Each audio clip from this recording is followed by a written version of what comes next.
गहराई में उतरते हुए सॉल्यूशंस की दुनिया का खुलासा। एक विशाल कॉस्मिक ओशन की कल्पना करो।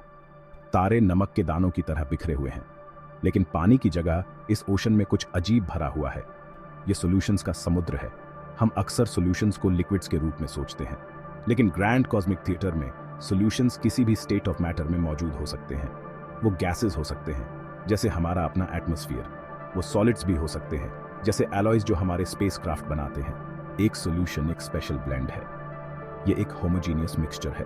इसका मतलब है कि यह हर जगह एक जैसा है। कोई फर्क नहीं पड़ता कि आप नमूना कहां से लेते हैं, कंपोजिशन समान होगी। सॉल्यूशंस तब बनते हैं जब एक सब्सटेंस दूसरे में घुल जाता है। हमारे कॉस्मिक ओशन को एक उदाहरण के रूप में लें। वहां हाइड्रोजन और हीलियम गैस समान रूप से मिल जाते हैं, जिससे एक विशाल गैसियस सॉल्यूशन बनता है। सॉल्यूशंस हर जगह हैं। वो उस हवा में हैं जो हम सांस लेते हैं। वो उन महासागरों में हैं जो जीवन को पालते हैं। वो हमारे अपने शरीर के भीतर भी हैं, जहां जटिल बायोलॉजिकल प्रोसेसेस फंक्शन करने के लिए सॉल्यूशंस पर निर्भर करते हैं। सॉल्यूशंस को समझना केवल केमिस्ट्री के बारे में नहीं है, यह हमारे ब्रह्मांड के फैब्रिक को समझने के बारे में है। एक लिक्विड टैंगो सॉल्यूशंस कैसे आकार लेते हैं? आइए अपने फोकस को वापस पृथ्वी पर लाते हैं। कल्पना कीजिए कि आप अपनी सुबह की कॉफी में एक चम्मच चीनी मिला रहे हैं। चीनी के क्रिस्टल गायब हो जाते हैं, लेकिन वो गायब नहीं हुए हैं, वो घुल गए हैं, पानी के मॉलिक्यूल्स के साथ घुल मिल गए हैं। यह सॉल्यूशन फॉर्मेशन का सार है। इस प्रक्रिया के केंद्र में अट्रैक्टिव फोर्सेस हैं। पानी के अणु अपने मामूली पॉजिटिव और नेगेटिव चार्जेस के साथ चीनी के मॉलिक्यूल्स की ओर आकर्षित होते हैं। यह आकर्षण चीनी के क्रिस्टल को एक साथ रखने वाले बलों पर विजय प्राप्त कर लेते हैं। नतीजतन चीनी के अणु मुक्त हो जाते हैं और पानी में समान रूप से फैल जाते हैं। डिसॉल्विंग की प्रक्रिया में 3 प्रमुख स्टेप्स शामिल हैं। सबसे पहले चीनी जैसे सोल्यूट पार्टिकल्स के बीच अट्रैक्टिव फोर्सेस को दूर करना होगा। इसके लिए एनर्जी की आवश्यकता होती है। दूसरा, पानी जैसे सॉल्वेंट मॉलिक्यूल्स के बीच अट्रैक्टिव फोर्सेस को भी दूर करना होगा। इसके लिए भी एनर्जी की आवश्यकता होती है। अंत में सोल्यूट और सॉल्वेंट पार्टिकल्स के बीच अट्रैक्टिव फोर्सेस बनते हैं, जिससे एनर्जी निकलती है। इन एनर्जी चेंजेस का संतुलन निर्धारित करता है कि सॉल्यूशन बनेगा या नहीं और कितना सोल्यूट घुल सकता है। इसे एक नाजुक नृत्य के रूप में सोचें। सॉल्वेंट और सोल्यूट मॉलिक्यूल्स इधर उधर घूमते हैं, एक सामंजस्यपूर्ण संतुलन की तलाश करते हैं। जब संगीत बंद हो जाता है तो एक स्टेबल सॉल्यूशन बन गया होता है। उन अदृश्य ताकतों का प्रमाण जो पदार्थ की परस्पर क्रियाओं को नियंत्रित करती हैं।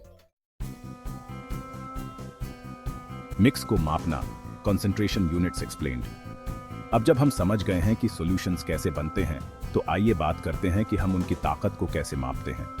जैसे हम किसी तारे की चमक का वर्णन उसकी दूरी का उल्लेख किए बिना नहीं करेंगे, वैसे ही हमें किसी सॉल्यूशन में मौजूद सोल्यूट की मात्रा को मापने के तरीकों की आवश्यकता होती है। यहीं पर कंसंट्रेशन यूनिट्स काम आते हैं। एक कॉमन यूनिट मोलैरिटी है। यह हमें एक लीटर सॉल्यूशन में मौजूद सोल्यूट के मोल्स की संख्या बताता है। एक मोल एक केमिस्ट की गिनती की इकाई है, जैसे एक दर्जन, लेकिन बहुत बड़ी। यह पार्टिकल्स की एक विशिष्ट संख्या का प्रतिनिधित्व करता है, जिससे हम विभिन्न पदार्थों की सापेक्ष मात्रा की तुलना कर सकते हैं। एक और यूनिट मोलालिटी है। यह एक किलोग्राम सॉल्वेंट में मौजूद सोल्यूट के मोल्स की संख्या को व्यक्त करता है। यह यूनिट विशेष रूप से उन प्रॉपर्टीज का अध्ययन करते समय उपयोगी होता है जो तापमान से प्रभावित होते हैं, क्योंकि सॉल्वेंट का द्रव्यमान तापमान परिवर्तन की परवाह किए बिना स्थिर रहता है।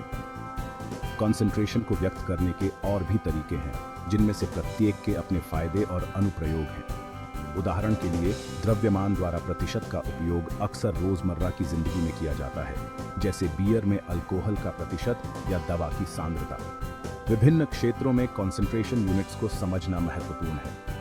केमिस्ट्स प्रयोगों को डिजाइन करने और प्रतिक्रियाओं का विश्लेषण करने के लिए उनका उपयोग करते हैं। डॉक्टर्स दवाओं को सुरक्षित और प्रभावी ढंग से लिखने के लिए उन पर भरोसा करते हैं। यहाँ तक कि ब्रूअर्स भी अपने शिल्प में सामग्री के सही संतुलन को सुनिश्चित करने के लिए कंसंट्रेशन यूनिट्स का उपयोग करते हैं। हेनरीज लॉ, जब दबाव घुलनशीलता तय करता है। समुद्र में गहरी डुबकी लगाने की कल्पना करो। दबाव बढ़ता है और आप कुछ अजीबोगरीब देख सकते हैं। आपके रक्त में गैसों की घुलनशीलता वास्तव में गहराई के साथ बदलती है। यह घटना हेनरीज लॉ द्वारा नियंत्रित होती है, जो सॉल्यूशन केमिस्ट्री का एक मूलभूत सिद्धांत है।